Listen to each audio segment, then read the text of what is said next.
this strategy that you guys might have heard me refer to called feel, felt, found, right? So you express that you feel what the customer's feeling. Framework Rob. There we go. Framework Rob enters the chat. Yeah.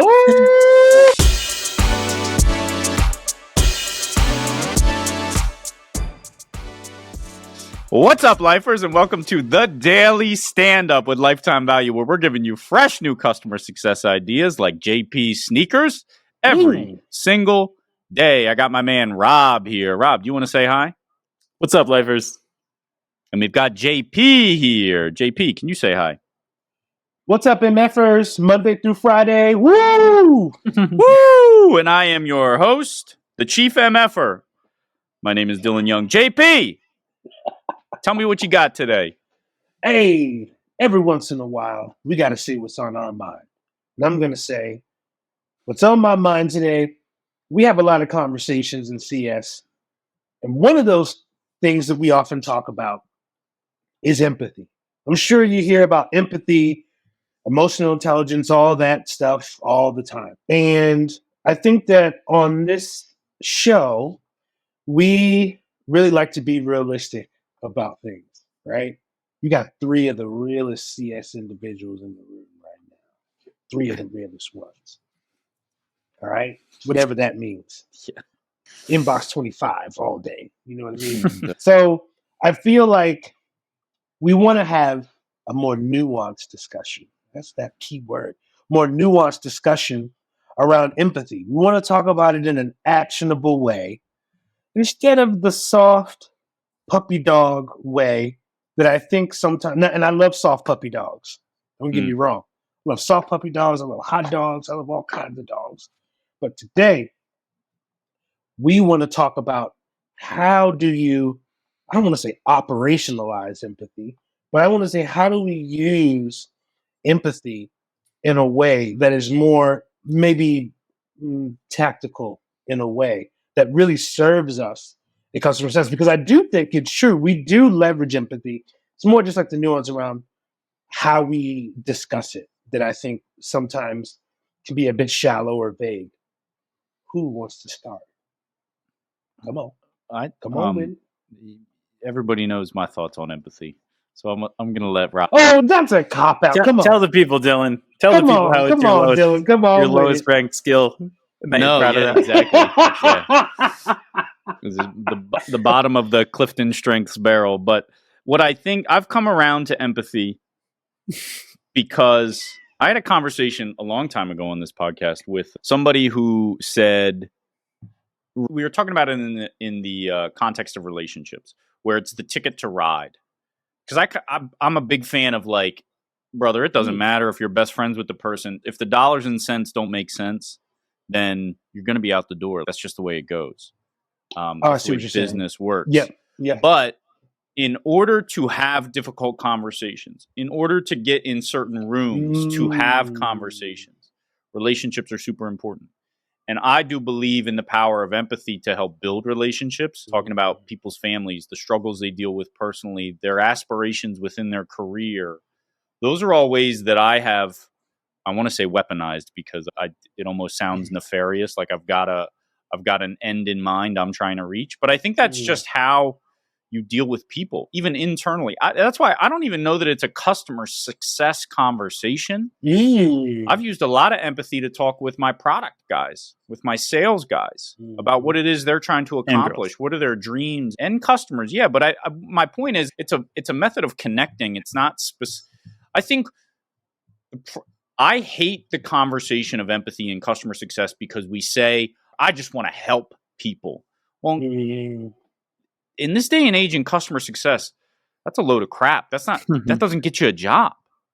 Being an empathetic person helps you do your job. So that's why, see, I could just keep going. Rob, you go ahead. Yeah. I'll tell you how it can help get a job because I've been on either side of the interview table where empathy has come up without calling it empathy. It's often labeled as a skill, but it's a skill by a different name. So here's an example. A lot of people who might be listening to this podcast, they might be in the job search. They might be asked to do a role play. The role play might be like, Here you have a difficult customer. The customer wants to cancel. The customer's escalated. Your job is to retain the customer. Like, this is a situation that comes up all the time. To just say I have empathy is one thing, but to instead say I have a framework that I follow that starts with reflecting back the customer's needs, using mirroring techniques, using labeling techniques. These are all like studied negotiation strategies, expressing my expertise and my experience, asking the customer permission to then share what I've found. Now, I've collectively batched this myself into this strategy that you guys might have heard me refer to called feel, felt, found, right? So you express that you feel what the customer's feeling. Framework Rob. There we go. Framework Rob enters the chat. Welcome. So feel, felt, found is this great strategy if you want to put empathy in practice, where when you have a customer that you're disagreeing with, you express, you feel what the customer is feeling. You have felt this way before, or you've dealt with people who have felt this way before. That's the felt part. And what you found is, and then you share very scientifically and methodically, here's my findings. You can in a very non-adversarial way, educate the customer in a way that implicitly is disagreeing with them, but it also comes out as perspective sharing. So this came up like today. We have one of my clients, the CSM is dealing with a customer who is trying to cancel, but they're already within their auto renew clause, their 60-day auto renew period. And there's two ways to go about this. There's one way to go about this where he can just email the customer and say, are you really just not going to uphold the contract? Versus if he gets on a call with the customer and he says, look, I get it. Budgets are tight. Times are difficult. It's happening to everybody. I'm right there with you. I get this industry. Do you mind if I share my perspective on this? And then that permission-based approach allows him to then educate the customer and say, look, honestly, our hands are a bit tied given the contract, and I want to see what I can do to help you through this. That is a much more educated conversation to have. Maybe even ask the customer, let's unpack why you want to cancel. And we find some resolutions to that. Is it cash flow, or is it features and functionality? Is it something else? And that's all of which should have been done 90 days ago. It should have been done, but that's unrealistic. We can't go back in time. We're gonna have these eventualities. No, but you said this was a one-person team, Rob. Is that right? One CSM on this team. But have they never CSM'd before? Oh no, they've CSM'd. But the problem is this company does not have access to the right dashboards. Their own contract details. No. The product details. Well, he's just at this point. He's just look. I want to say this because I think that I agree with all that, Rob. Though I think that empathy is gonna like really prove its worth more in difficult situations. So even though I think it can be used, like Dylan said, anywhere, doesn't have to be customer success. I think I'm gonna call out two things. One, which is what Rob said, which is something that I actually learned recently. I had a customer where I was talking with them and things got escalated. They were trying to keep pinging and talking, and I'm thinking in my head, how do I reset these expectations? This customer is super noisy. This is like early when I had started this position. And really, even though this in the situation in particular, it wouldn't have been as good. And this is the more sales side of things. And I'm not calling out sales, like this isn't one of those. But I think the sales approach, which is one that I took more of, which was basically I was trying to stave things off, really figure out everything behind the scenes, allow them some time to cool off. Then we got on a call with him. But there was something different that my manager told me where she was like, here is a point, and she pointed into our email exchange where maybe it would have been good to just get on a call. And I've heard this echoed with other people. The one thing I don't want to do when someone's escalating is get on a call with them because I'm like, you need to calm your ass down. I'm not here to do right, but that is not really empathetic. That is me-centered.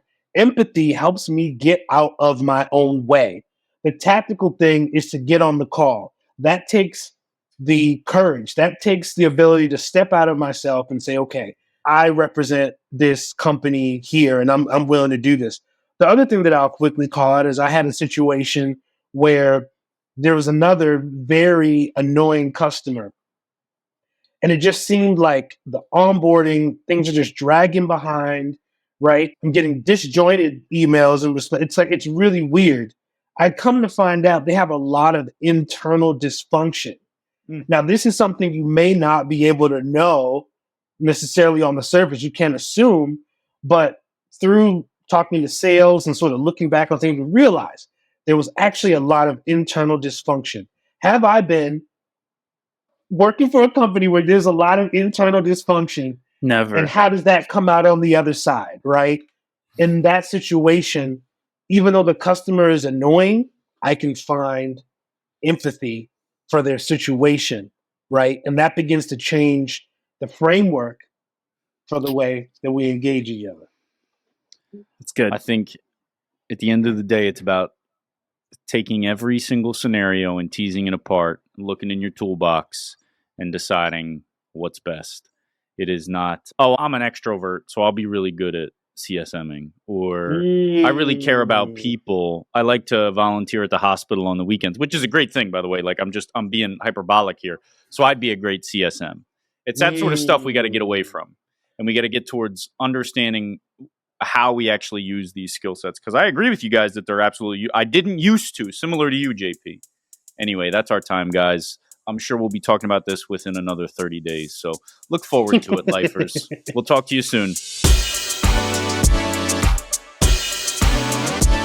You've been listening to the Daily Standup by Lifetime Value.